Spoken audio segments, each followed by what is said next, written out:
Pemda nggak melakukan kontrol kok ke rumah sakit, itu fakta. Kami di dapil tahu persis, tahu pasti soal ini. Bapak tahu nggak? Kontrol nggak? Uangnya orangnya datang itu gimana? Mekanisme yang ada sekarang adalah yang bersangkutan bisa mereaktivasi. Jadi kalau ditanya, Pak, nanti BPJS nggak bayar. Justru dengan kesepakatan kita sebelumnya adalah orang itu tetap harus dilayani dan tinggal direaktivasi. Kenapa? Ada prosesnya dibikin cepat. Itu yang prosesnya lama. Itu kan kemarin udah dipercepat supaya bisa sekaligus kita melakukan verifikasi apakah orang itu benar-benar mampu atau tidak mampu. Karena kalau dia mampu, itu yang tadi bilang Pak Mensos, kita mau mengalokasikan jatahnya ke orang-orang 11 juta yang tidak mampu, yang selama ini kan tidak terdengar kan. Yang terdengar adalah 11 juta ini kan yang klaim. Tapi ada 11 juta orang baru sebenarnya oleh pimpinan sedikit pimpinan. Saya boleh selesaikan dulu nggak Bu? Sebentar lagi. Enggak, saya sedikit aja pimpinan. Sebelum dilanjutin sama Pak Menkes, saya harus ngomong dulu nih. Ya, silakan Bu Irma. Pak Menkes bilang sudah memberikan surat edaran ke rumah sakit. Ngontrol nggak tingkat kepatuhan mereka?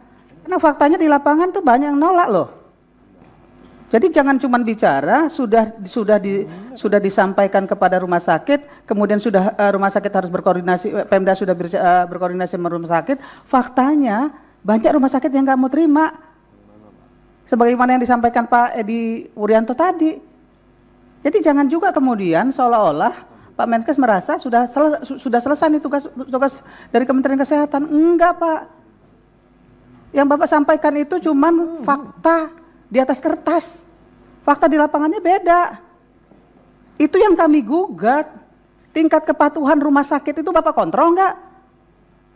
Pemda nggak melakukan kontrol kok ke rumah sakit. Itu fakta. Kami di dapil tahu persis, tahu pasti soal ini. Bapak tahu nggak? Kontrol nggak? Kan itu masalahnya. Saya kira ini penting diperhatikan oleh Kementerian Kesehatan ini. Jangan cuma sekedar bicara sudah memberikan surat edaran tapi nggak ada kontrol, nggak lihat bagaimana tingkat kepatuhan rumah sakit. Yang jadi korban masyarakat. Mereka mau berobat nggak bisa, Pak. Mereka ngadunya ke siapa? Ke DPR. Kalau DPR tidak menindaklanjuti, DPR dilegitimasi, Pak. DPR dibilang nggak kerja. Kan itu yang terjadi sekarang. Download Tribun X sekarang. Menghadirkan lokal menjadi Indonesia.